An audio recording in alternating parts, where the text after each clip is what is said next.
One.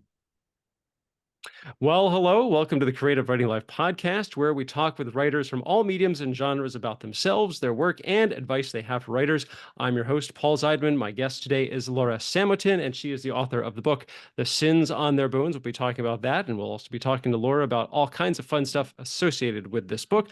But as listeners and viewers are familiar, we like to start things off talking about anything we may have read or watched lately. Did we like it? Did we hate it? We're kind of like, I need to see that one again. I'll go first just to give Laura a little time to collect her thoughts.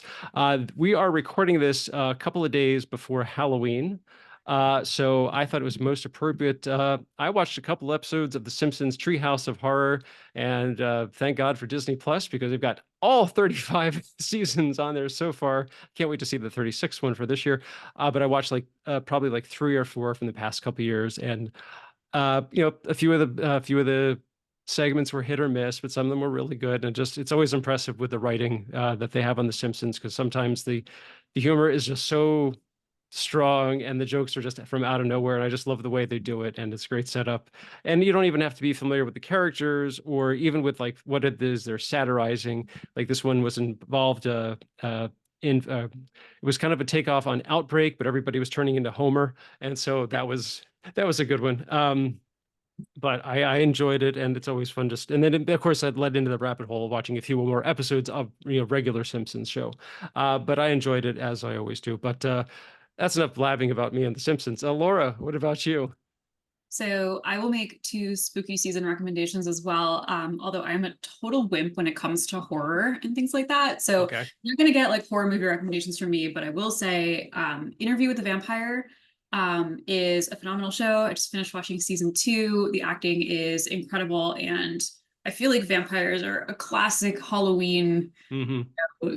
fall type of monster. So I would totally advocate that. You get vampires, you get a little bit of like the historical. It's got great sets. It's very almost like Shakespearean in the acting, I think. So Hmm. watch Interview with a Vampire and read Evocation by S.T. Gibson. So Evocation is a contemporary paranormal fantasy, and it's set in Boston. It's got really good like fall vibes, I think. It's got a haunting, it's got a possession, it's got secret societies. We've got like cults, Boston, wealthy people possessed by demons. Like, what more could you want for something that you read in the fall? So that's my go-to right now for what I've just watched and read. Okay, yeah, yeah. Actually, this is like the third reference in the past couple of weeks we've had to a story that is set in Boston. Because I talked to an author probably like a month, 2 months ago, and her story is set. It's a YA, magical kind of a queer romance set in Boston. And we had another author, her thing was set in Boston. So there's a definite Boston theme going on here. Because Boston's a spooky town. Like Boston was made for the fall. Come on. Oh, I guess there is that. I hadn't looked at it from that perspective. But Laura, let's talk about you. But first, this is the bio off of your book, The Sins on Their Bones. Laura R. Samotin lives in New York City with her spouse. When she's not pursuing her academic research on military tactics, power politics, and leadership, she relishes her role as a full-time cat servant. And I have been forewarned that if you hear any loud screeching sounds in the background, those are probably her cats. Yep, those are not demons, and I'm not torturing, any small children. Those are just 2 very large, very spoiled cats who are not used to closed doors. Got it. Got it. Okay. Well, so Laura, let's talk a little bit about you. I mean, how did you get your start? Were you always a writer as a kid? Did you kind of like, I was a big reader, and I decided, hey, I think I might have a shot at this. I'm going to give it a try.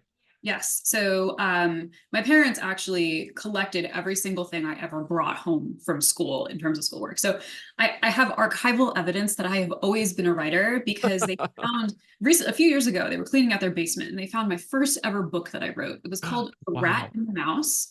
It was 30 pages, so very long, like epic fantasy length. And it was the story of a rat army fighting a mouse army. And the mouse commander on page 10 had a duel with the rat commander, and he killed the rat commander kind of violently. And as the rat commander lies there dying on the forest floor, he goes, "We're brothers," and then he dies. And so for the last 20 pages of the book, it's kind of this like inverse hero's journey where the mouse commander is like wandering through the forest, wondering what the point of his life was, and like, A very you know, introspective mouse. yeah, like he's like he gave up his army and he didn't want to pursue power anymore because what did it get him except killing his brother? I don't know how they're biologically related because they're two different species, but like, so I wrote that when I was 8. I was gonna ask, like, Right. what age or what grade were you in then? So it was labeled Laura Resnick, which is my maiden name, author, age 8. So my first question from my parents was, "Did you read this when I wrote it home?" And they were like, "Oh, probably." And I was like, "Did you think there was anything wrong with your 8-year-old?" They're like, "No, we thought it was normal." So, um, I was clearly writing from a very young age. I always wanted to be an author. I was introduced to fantasy by my 3rd grade teacher, actually, who got me into Redwall by Brian Jacques. That was Okay. the first fantasy series I ever read. I don't know if you're familiar with it, but they're like, I have heard of it. I haven't read it, but I'm semi familiar with it. it's a kid's book about a whole bunch of woodland creatures that live in a monastery and then go on epic adventures and like fight other evil woodland creatures.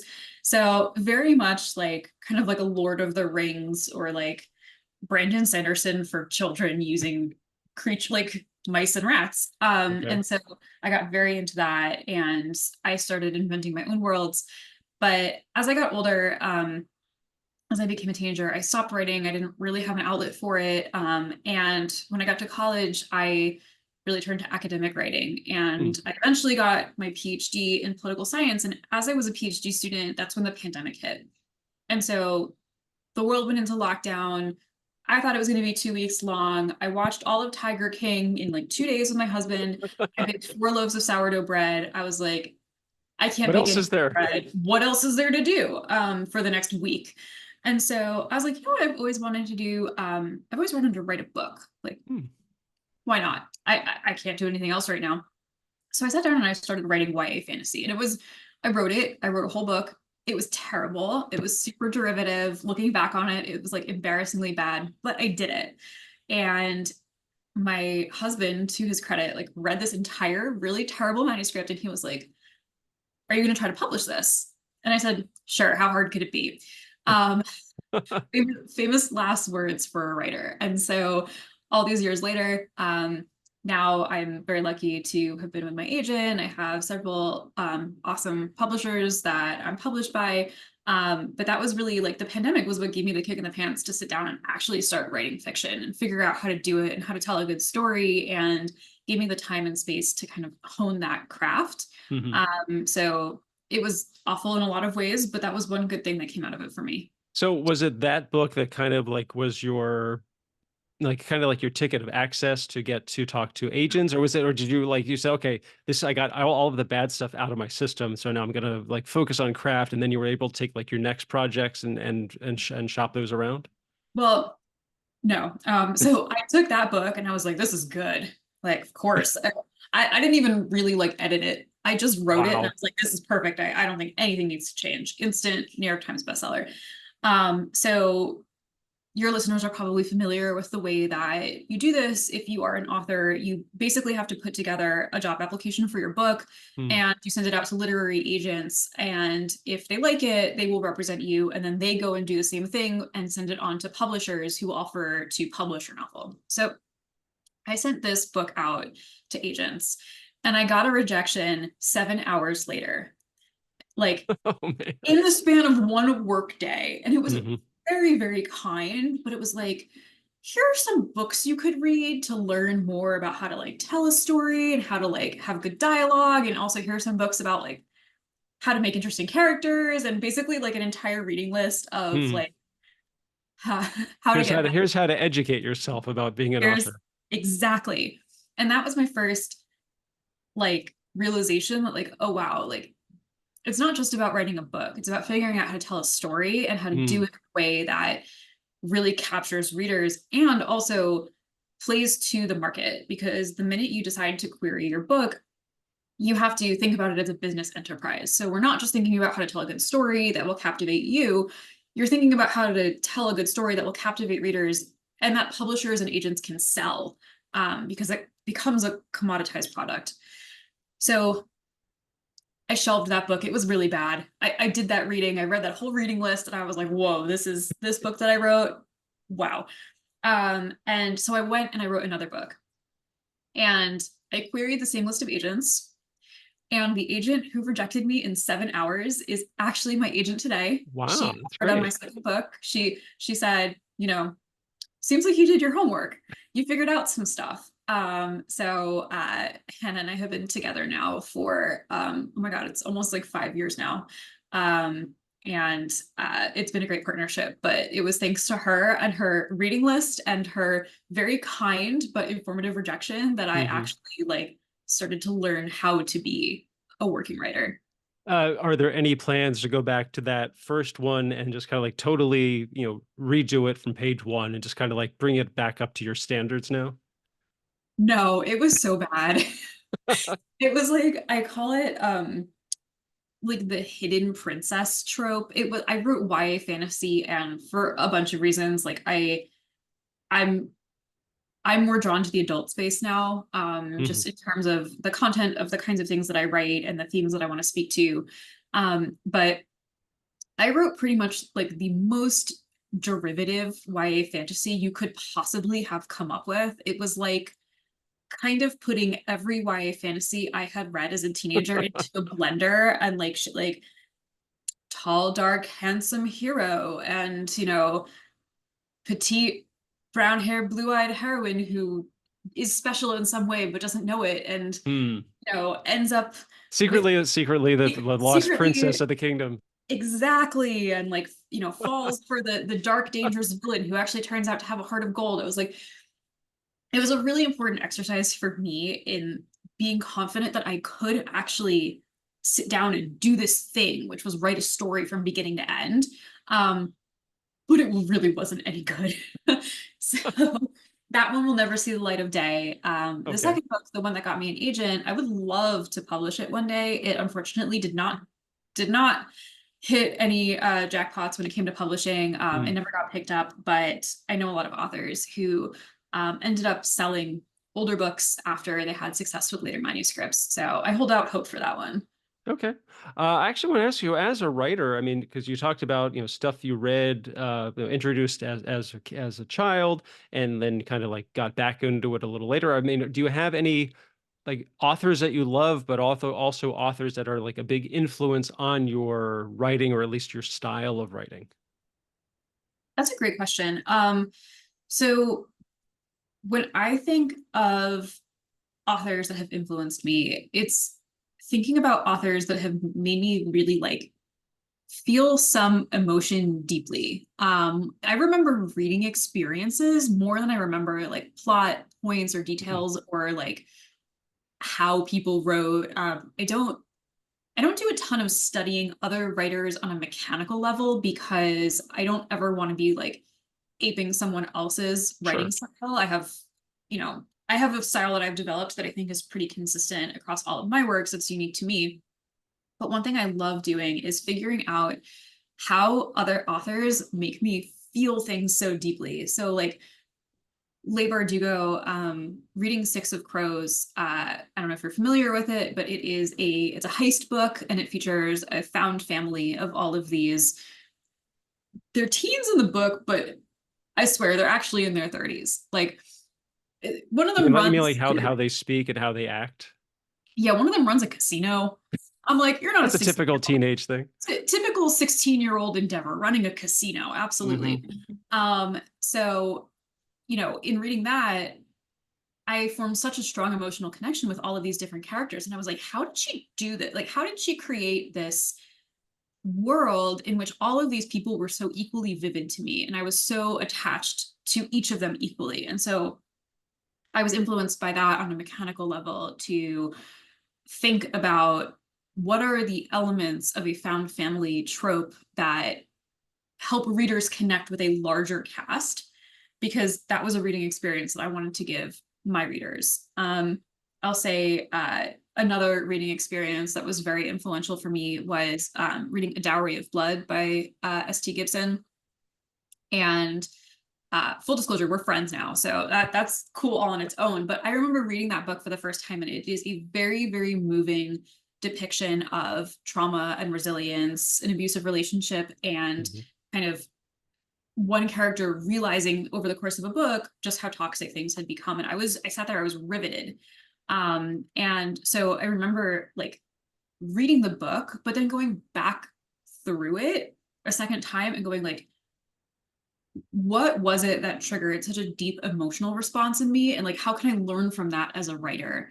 Because for me, I think that that's what readers remember. They remember like loving a book because it made them laugh or cry, or they were like stuck on the couch reading because they could not put it down. They remember experiences and Mhm. emotions more so than any plot point. And so for me, that's always what I'm on the lookout for, is books that I read that have like a very strong emotional resonance for me in some way.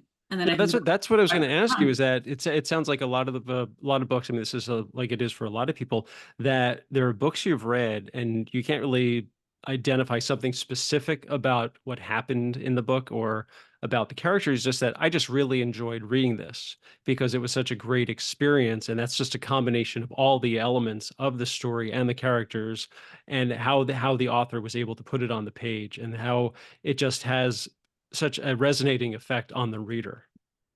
Yeah, and I saw this somewhere on the internet, and I wish I could remember where I saw it so I could properly credit it, but I wasn't the one to say this. It was some post somewhere. It was like, readers don't walk into bookstores and ask for like a book where a dragon goes on a quest. They walk into a bookstore and they ask a bookseller like, I want a book that's going to make me like laugh. I want a book that's going to make me like cry cathartically. I want a book that's going to make me feel like I'm totally transported. Like Mm, readers often don't ask for book recommendations by plot elements. They mm, ask for book recommendations by emotions or feelings or what the book will evoke, or things like tropes. Like, I want a book where there's only one bed, or I want a book featuring a found family. Like, I want a book where, it's like the black cat and the golden retriever get in a relationship. Like, that's, you're not looking for a plot, you're looking for a feeling. mhm. And so that's always how I try to think about what I'm doing, is putting like the emotions first and the reading experience first, and thinking, how will the reader experience what I'm doing? Not just like, okay, here are the mechanical plot elements that I want to put together because this is a, fantasy romance and it needs to have these plot points. I work back and say, like, what do I want the reader to feel? What do I want the vibe to be? And then I figure out how to tell the story to fit that. Yeah, I was gonna say that, if I go into a bookstore, I'll say like, I'm looking for something like a fun adventure story for a 14-year-old boy. Yeah, And then they'll say, okay, I've got like these three titles, and they're all totally different, but they all fall into that category. right. Or like, I want like a really terrifying like thriller. Like, Mhm. that's usually how people look for books. And so that's how I try to think about writing them. Okay. Okay. So you had your first book that will Mhm. never see the light of day again. Nope. And how many have you written since then before we can move on to The Sins on Their Bones? Oh, wow. Okay. So this is where I have to do math. Okay. Um, She is counting on her fingers for those not watching. this is the seventh book that I wrote. So Okay. Sins and Their Bones is the seventh manuscript. I now have six books that are going to come out with traditional publishers. So I went past book seven and I wrote five more. Wow, that is very And productive. I can't do math, so I'll leave it to the listener or the viewer to put those two numbers together. And that's how It's many a books. lot. Yeah. That's probably the best way to put it. But we do want to talk today about your book, The Sins on Their Bones. So if you could please kind of give like, what is the thumbnail description? Here's the elevator pitch about it. So the elevator pitch of The Sins on Their Bones is that it is a story about two ex-husbands on opposite sides of a civil war fighting over the same throne, with a very daring, very handsome spy master caught in the crossfire. It is an adult dark fantasy based entirely on Jewish myth, mysticism, and Eastern European Jewish culture. Okay, and I do want to specify that because she did mention Civil War. That, of course, my not if I hadn't read the book, I would think Civil War as in North versus the South, but this is like Civil War in a fictional Eastern European country. Yes. Yes. We're thinking like the Russian Civil War, not like the American Civil War. Yeah. Okay, so I have to ask, what was the inspiration for the story?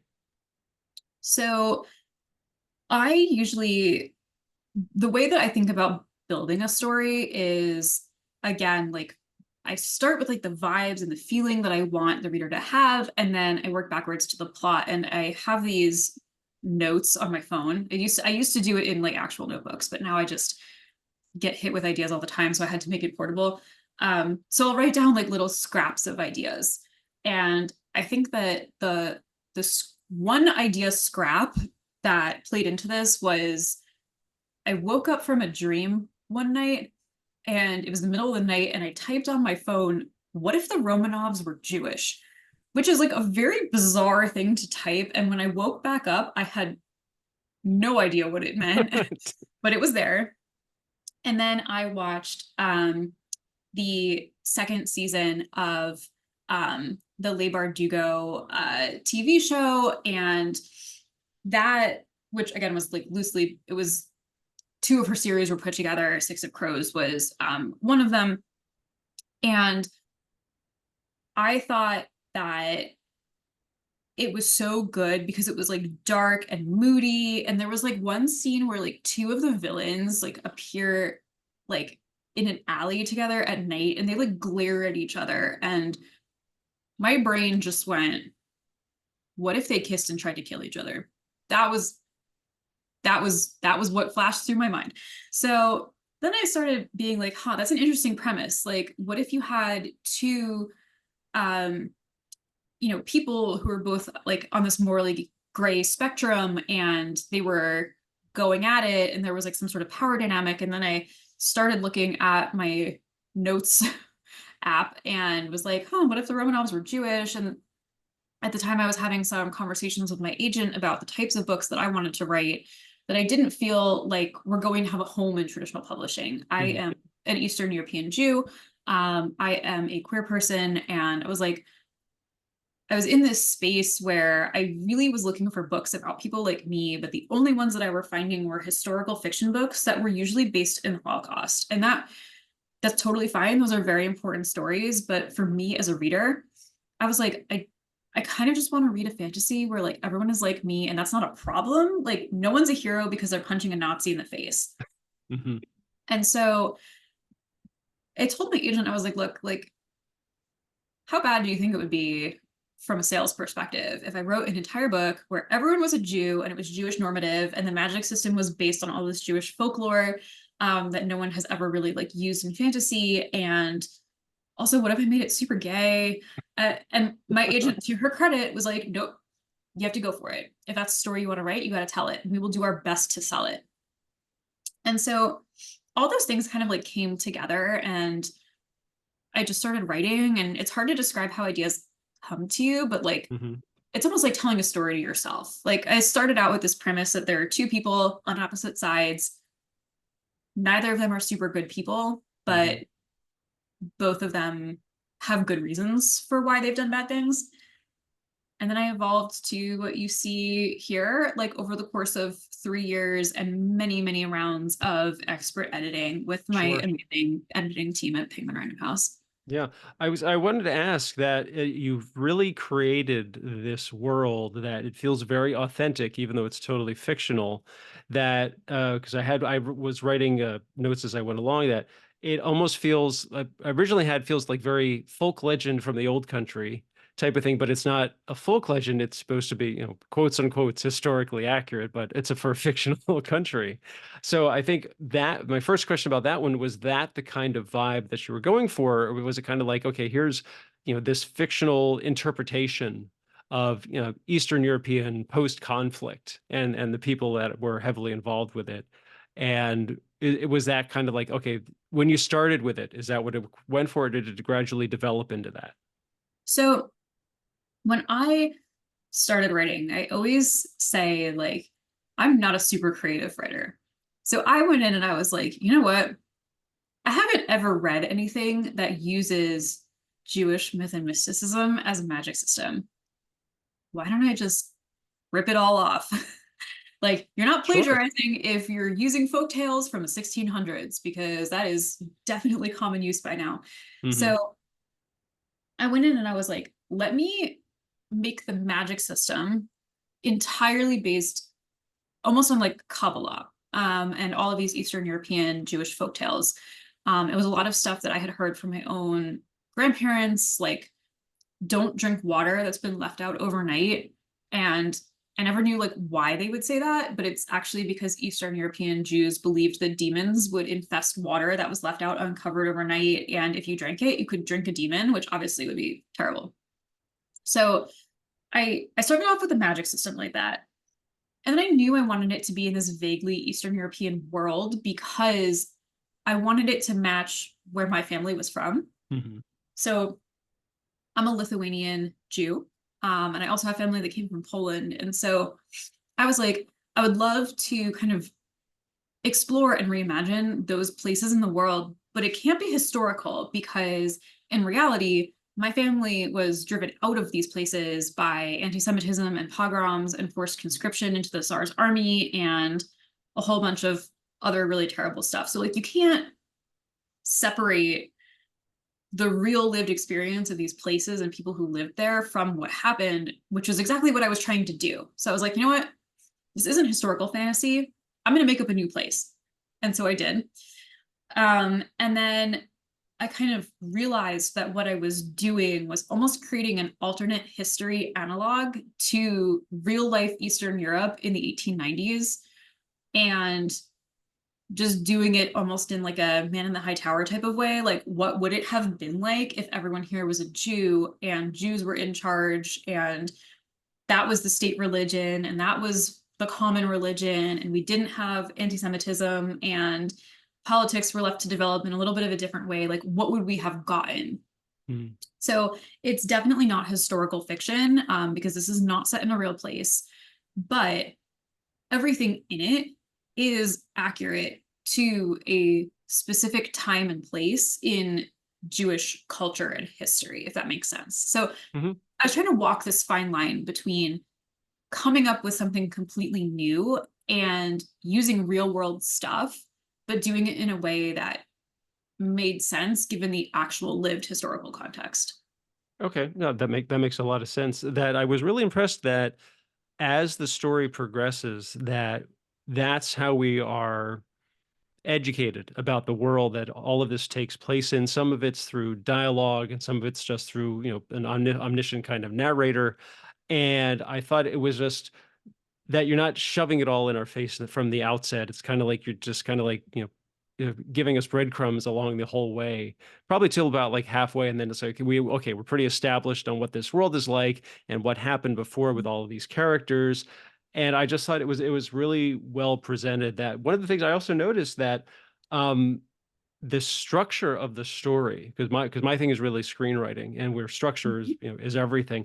And that I noticed that the events that were taking place in this story were very comparable to how it is in a screenplay. Because I mean, like, okay, here's like the end of our first act, the characters set off in a new world. Here's the midpoint where heroes become fully committed to achieving their goal. And oh my god, here's the end of act two. Like, oh my god, how are they going to get out of this?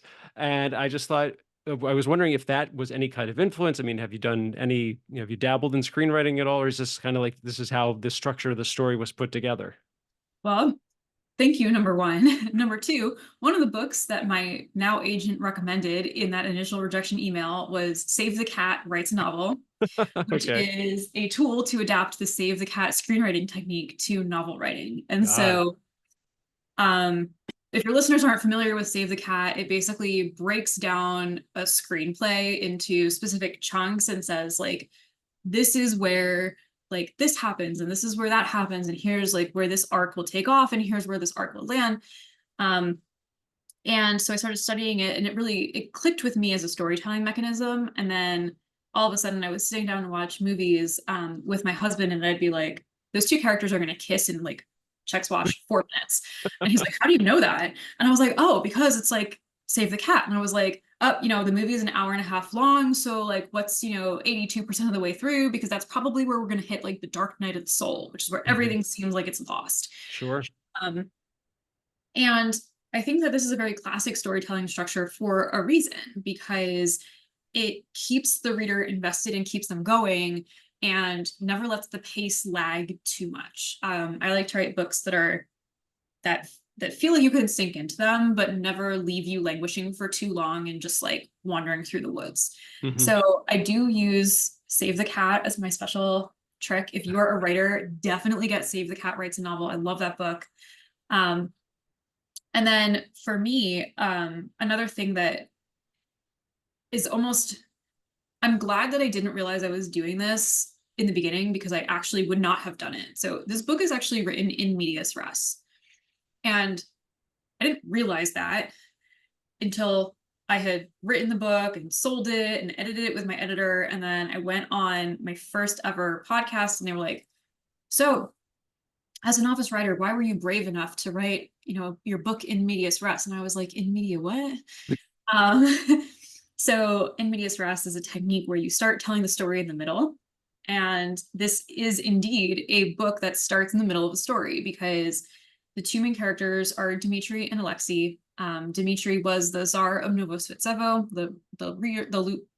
reader, not a reader. He was the ruler, and so he was deposed by his ex-husband Alexei, who is now the Tsar of Novosvitsevo, and Dmitri is in exile after fighting and losing a horrific civil war to try to regain his throne. And so it starts with him at emotionally his lowest point.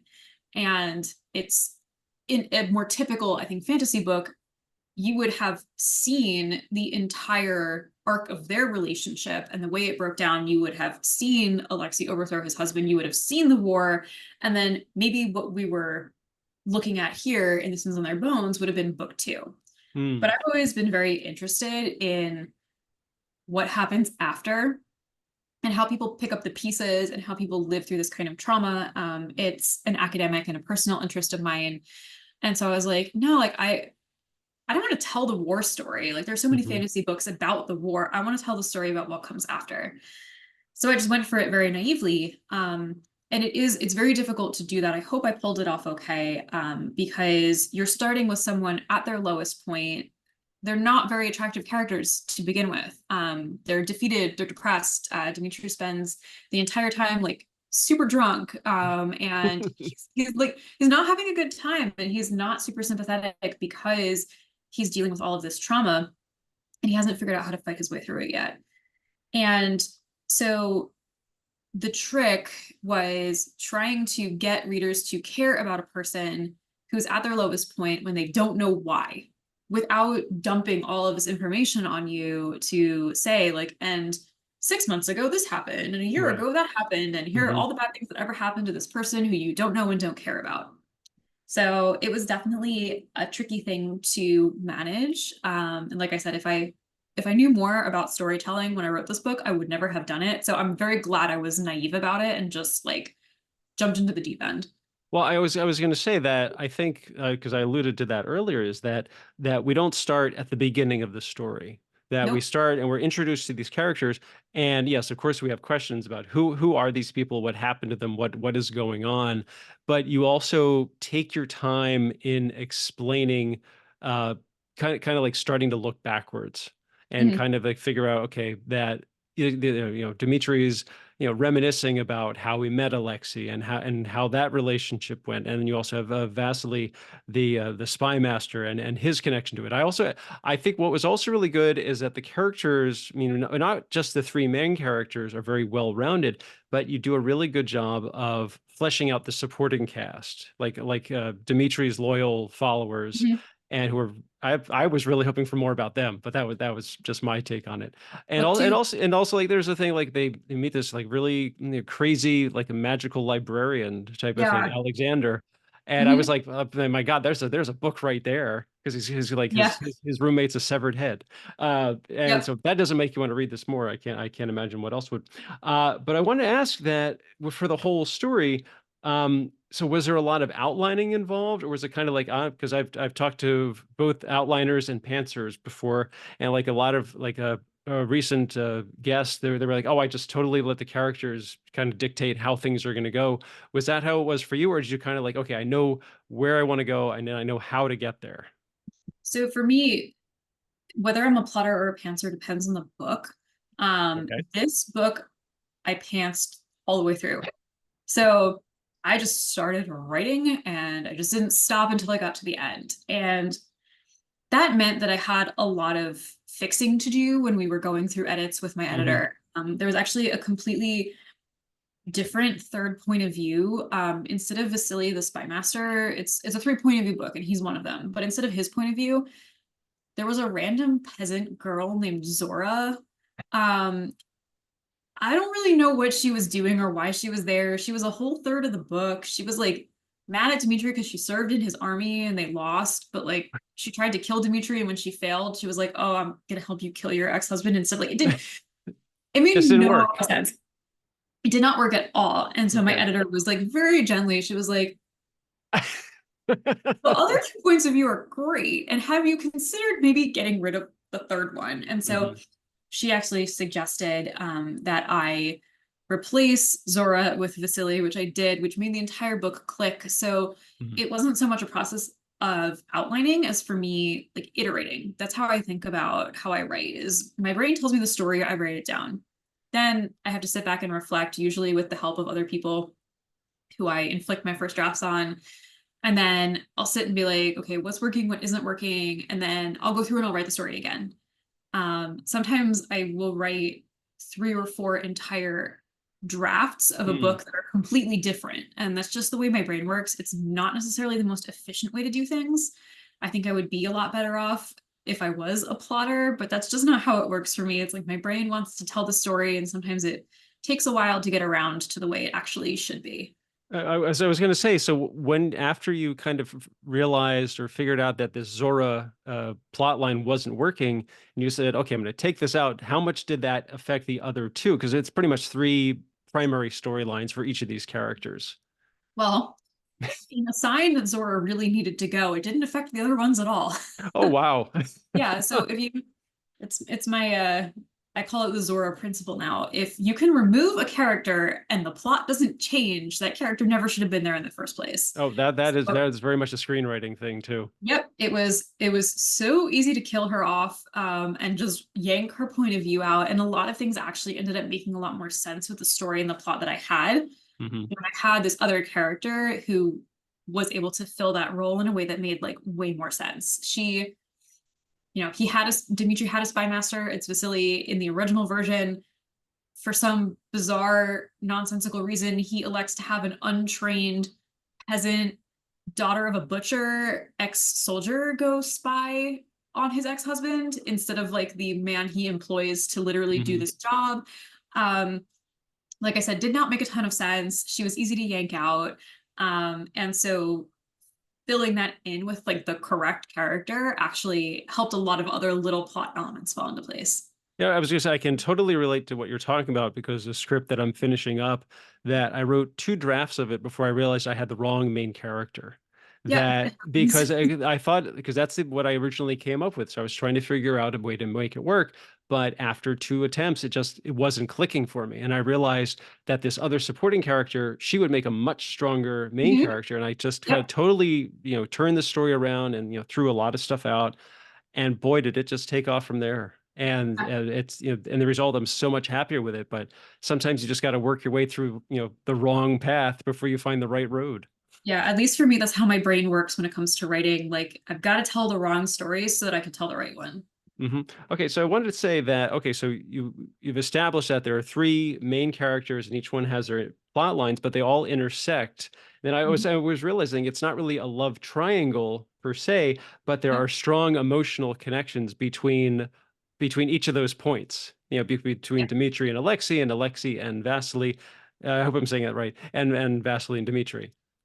Yeah, so the way I think of the structure of this book on a romantic level is that Dimitri is traveling two inverse paths in two different relationships at once. So one of the themes that I really wanted to explore in The Sins on Their Bones was very complicated feelings surrounding the aftermath of domestic abuse and abuse within the context of relationships, because it's not something that I see represented a lot of the time in fiction. A lot of times you get characters that are very like relieved to have been freed from their abuser, and then they just move on with their lives.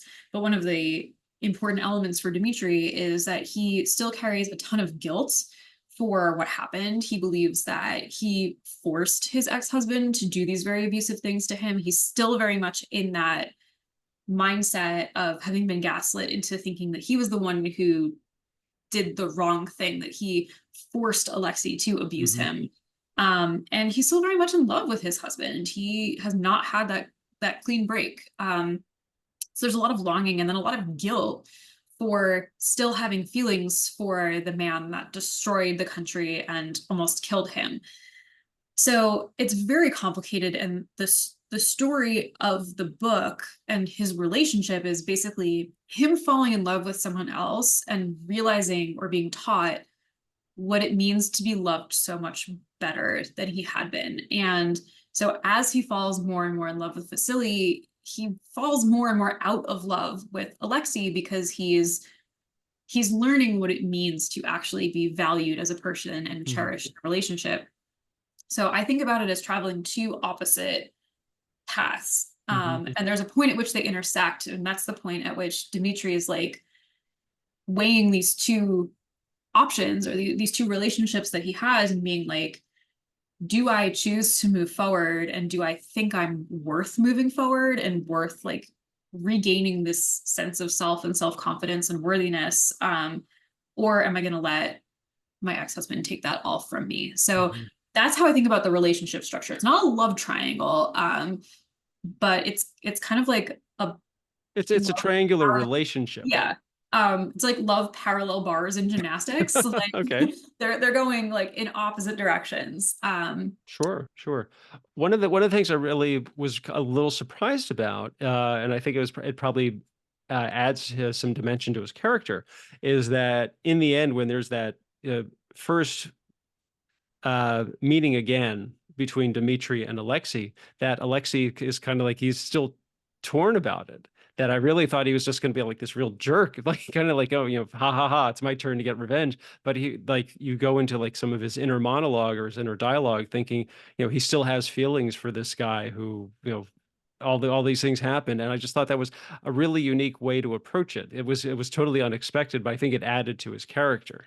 Yeah, one of the things that I wanted to do with Alexei in particular, and it's a very polarizing choice to have a villain's point of view in the book, because Alexei is undoubtedly the villain, but he doesn't think that he is. Well, they never do. No one is a villain in their own story, right? Like everyone, he's the hero. He's the hero to him. And it's important to me to have readers recognize that there are positive things about him. He is very, very good at running this country. He probably, in all honesty, is a better ruler than Dmitri would have been on a number of levels. But he is also a cruel and abusive manipulator. And so for him, he has always been very wounded by the fact that Dmitri left him, like that injured his ego and his pride. And he still has feelings for Dmitri, because Dmitri is almost like a possession that he covets. He lost this thing that he possessed, and now he wants to get it back. But what I wanted to do with their meeting, and this is kind of like a spoiler, is have both of them reckon with coming face to face with a person who they haven't seen in a year now, haven't had a conversation with, and ask themselves, like, can I do it? I've been talking it up in my own head this whole time. Like, I don't love him anymore. I don't love him anymore. He was bad for me. Like, both of them are thinking the same things. Like, can I get rid of him? Or would you look each other in the eye and be like, there is still love here? And I wanted it to be emotionally messy and complicated, and hopefully that came through in. Oh yeah, it really did. One of the things I thought was a really great way of telling the story. It's not straightforward storytelling. It's kind of like, Dmitri does this and then Alexei does this. It was each chapter focuses on one character, but a lot of it is their interaction with not just all the characters, but kind of almost their connection to those other two, like with Dmitri is with Vasily, and also he thinks about, you know, his past with Alexei so much, and with Alexei it's all about Dmitri, but also all about the stuff that he has to endure while trying to run the country. And I think the big question is like, how much of a challenge was it to take that approach, kind of like, okay, here, this is Alexei's chapter. What does he have to focus on? Not just about the story, but also like a lot of the little side details. You know, he's talking, you know, he's dealing with the, you know, all of the, you know, the fallen nobility of the country. And also like, oh, you know, we've got this other country that we're like trying to starve out their army, and just like all of these things involved with the politics of it all. Yeah, it's always hard, I think, in a fantasy to balance having like a scope that makes the world feel real, and then also having those intimate like subplots where it's really like the emotional journey of the characters. And Mhm. so I really had to balance one, not going overboard on like the political and military stuff, because I didn't want it to be that kind of fantasy. That's literally my day job. I am a professor of international relations, but I didn't want to get like too academic in this book because it's not actually the kind of book I enjoy reading in my downtime. So I It's not wanted to about have it not be, about the taxation of well, trade routes through the Federation. nope. I could teach a class about that, but I didn't Yeah, want to have that in my fiction. sure. And so it was about like dripping enough of that in that the reader got the sense that like outside the bounds of these pages, there is this expansive real world. There are, you know, people in this government that are dealing with real world issues. There are other countries that are out there. We're not seeing them on the page, but they're there. While also not losing focus on the fact that this is a very character driven story, and it's really a story about three people. And so the other thing that I had to balance too was the fact that these are all unreliable narrators. So you are only hearing about Alexei and what he did through the eyes of two other people, right? We don't Mm, have an objective, omniscient, like third person. We have, you know, each of the two other men are very deeply invested in why the third person is acting the way they are. mm. And so I think for me, it was a balance of trying to figure out how to make all of those points of view feel equally valid while also emphasizing that like everything that Dimitri sees and everything that Dimitri recalls is colored by his past and colored by his experiences, and just the same for Alexei and Vasily as well. Okay. I also wanted to ask that, as you said, it is a queer story, so there is a lot of we'll call them physical love scenes. Yep. So I mean, how much of a challenge was it to write those so you didn't get too graphic, but you also couldn't kind of like be vague about it? So I originally turned in a manuscript that had a lot less of that. And my editor was like, you know what I think you could really do? I think you could use intimacy and intimate scenes to really get at the bare bones relationships between characters and the way that two people interact on like a very, very basic level with everything else, like literally everything else stripped away. And I thought that that was a very interesting kind of comment, or very interesting editorial comment, because I think that those kinds of scenes sometimes feel like they're there just because, like, to titillate or just because it's Mhm. expected. But what I really wanted to do was show the character's emotional journey, especially because the subject of the book is about abuse, and specifically like domestic abuse and sexual abuse within the context of a marriage. I really wanted to use those scenes to portray Dimitri's growth in particular, with his agency, what he feels comfortable asking for, what he feels comfortable doing. You know, the developing relationship between him and Vasily starts very much in one way physically, and he doesn't allow himself to be the recipient of care and tenderness Mm. until much later in the book, because he doesn't feel as though he deserves it. So for me, it's all about trying to figure out what is the emotion that I'm trying to convey here, and what is the like emotional subplot that I'm trying to advance with this scene, and then working it in like that. They all have to have a point and a purpose. But I will also disclaim for readers, like this book sometimes gets mistaken for young adult. It is not. Oh no. It is an adult book. It has adult subject matter. Please check the content warnings. They're available on my website. This is decidedly a book for an adult audience, but yeah, I just wanted to use that as kind of an interesting way of shining a light on character growth and interactions that had all of the artifice stripped away. Okay. No, I totally get that. How has the reception been for the book? I mean, it came out a couple of months ago. Yep, came So, out in so May. okay, So I think, what is it, six? It's been almost 6 months. almost. It's been really great. I have loved connecting with readers, getting to meet people who have read the book, getting messages, meeting people in person, doing signings and events. It's been really phenomenal. One thing that has been really special to me has been meeting readers who feel seen in the book. So Hmm. lots of Jewish readers have said this is the first time I've ever read a fantasy book that's like Jewish normative and also like doesn't have any anti-Semitism in it. And for a Mhm. lot of people, I think that's been a meaningful experience, which makes me really glad. Same thing with queer readers, although there's so much phenomenal queer normative fantasy now, we're almost like spoiled with choice. And then having people who have gone through some of the same types of traumas that these characters do, who have had mental health struggles, who have had, experiences with abusive relationships, like having people message me and tell me that the book kind of changed the way that they perceived their own experiences, and made them feel better in a way about what they had gone through and how they were grappling with it. Now that has been really phenomenal. So like that on a serious level, it's been really great to connect with readers, but it's also just a ton of fun to walk into a bookstore and see your book on the shelf, on Sure, the sure. table. Like that's been really cool. So I feel like I finally like going all the way back. Laura, age 8, wanted to be an author, and Laura, age This is what the mouse and the rat led to. right, like Laura, age 32, actually, yeah, is an author. So Uh, I have to ask, from all of the reader responses, is there like a fan favorite character, or is it kind of like split between like these two, or just like everybody loves this guy or this woman? so the fan favorite character is actually the goat. Um, there's a goat in the book who appears on like 3 pages to hunt demons because in Jewish folklore, I animals can kind of remember see that. demons. His name is Peter.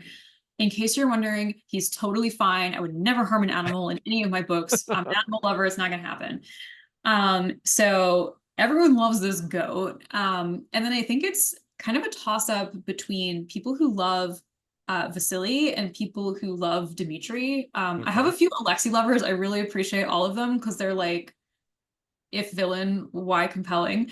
But Vasily gets a lot of love, just a little bit less than the goat.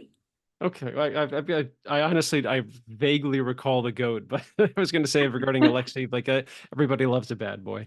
Yeah. Okay, so what is next for you? You said you've written a couple of other things. I mean, do you want to keep this storyline going? Do like what happens next? Do you want to like delve a little bit more into like what happened during the war?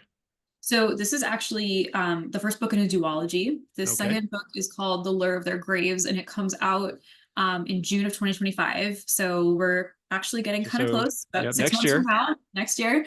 And so that's the second part of the story. It's being published, and it will be a complete duology. So that's very exciting. I would love to write more in this world. We'll have to see if that happens. But I also have a horror book coming out from Titan Books in June of 2026. It's called The Way It Haunted Him. It is a queer Jewish dark academia horror novel set in a demon-infested archive of Jewish history. So that's coming. I have another standalone horror novel coming from Titan in 2027, My which goodness. I can't tell you more about because I don't know what it is yet. So cross your fingers for me that I get an idea. And then I can say this because I think this podcast will officially be coming out after the announcement. So I have a paranormal duology coming out with Angry Robot Books that I've co-written with my best friend Ben Alderson. It is a Romeo and Juliet retelling featuring two star-crossed vampire lovers in modern day Oxford. And so the first book will be publishing in September of 2026. It's called The Shadows Have Teeth. And the second book, The Darkness Bites Back, is September of 2027. So a bunch more for me, and also more stuff to come, hopefully. But yeah, I'm busy, and I think that's putting it mildly. I've been very, very lucky that publishing has let me tell so many stories, and I'm super excited to delve into new genres and get to broaden my audience. Okay, well that's great stuff, and also further proof that there's always time to write. That Yeah, so I have insomnia, and that ah really helps quite a bit. I bet I bet. There's always time to write.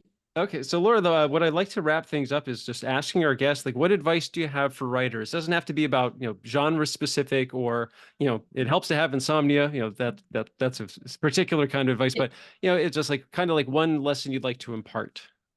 So you can't edit a blank page. That is something that my agent always tells me. And I think that one of the things that a lot of writers get caught up in is trying to make a story perfect, but that sometimes stops people from actually writing the whole thing. Like you start going and you're like, I don't think I'm good enough to tell this story, or, I don't know that I can finish it. You just have to keep writing, like literally keep writing. Don't stop. Don't look back. Don't say, wow, this is awful. Like you cannot edit a blank page. Once you have this whole story out in front of you, you can always make it better, but don't stop yourself before you start. Just like anything else, it takes practice, and the more you write, the better you get at it. You can start with The Rat and the Mouse, and end with books that publishing buys. So you just have to keep going. Yeah, that's fantastic stuff. And Laura, where can people find you online if they want to find out more about you and your books? So I am on every social media platform at Laura R. Samotin, Samotin. And I also have a website, laurarsamotin.com, where you can see all of my books and also events and all of that good stuff. All right, well, that's been fantastic. Laura Samotin, thank you so much for being here today. Thank you so much for having me on. Okay, of course, her book, once again, The Sins on Their Bones, available at all where books are sold, in Amazon, or you can even go right to laurarsamotin.com and get it directly from her and avoid giving more money to Jeff Bezos. Okay, audience, if you've enjoyed today's podcast, please hit like and subscribe, leave a comment, tell your friends. Check out my screenwriting blog, Maximum Z. That's at maximumz.blog. On Twitter, I'm at maximum_Z, and this show has its own Twitter account at podcastcwl. Instagram, I'm at Pez Screenwriting, PEZ, just like the candy. Also, check out my Go Ahead and Ask books on Amazon, the ones about screenwriting and pie, two very wonderful things. Like I said, that's Laura. I'm Paul. This has been the Creative Writing Life podcast. Thanks for listening. Stay safe, stay healthy, and most importantly, go write something.